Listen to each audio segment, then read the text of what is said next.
И акция протеста автомобилистов в столице республики. Владельцы автомобилей сегодня решили привлечь внимание городских властей к проблемам дорог Якутска. Они собрались на Комсомольской площади столицы республики. А проезжавшие в течение дня мимо здания администрации города в знак протеста подавали звуковой сигнал. Наши корреспонденты побывали на этой акции.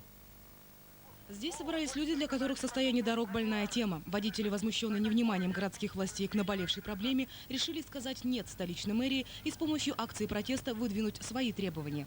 Я считаю, что у нас единый, так сказать, наш папа в городе – это наш мэр, который получает под все статьи определенную сумму денег, который должен за всем следить.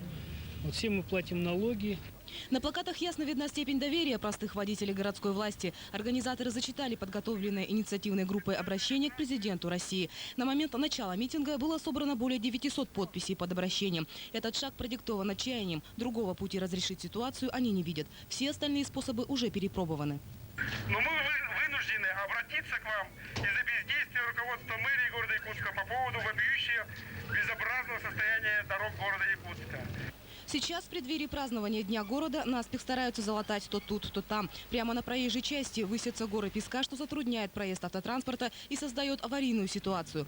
Новые набережные и мосты – дело нужное. Только вкладывая в них все средства и забывая о дорогах на окраинах, проблем не избежать. Водители требуют привлечь к ответственности виновных должностных лиц. По дорогам Якутска ездит треть всех республиканских автомашин. По закону мэрия сама должна изыскивать средства на ремонт дорог. Видимо, пришла пора обратить внимание не только на пышность празднества, но и на суровые дорожные будни. Дана Бубякина, Егор Никифоров, НВК «Саха-Якутск». Гораздо лучше дела обстоят на строительстве.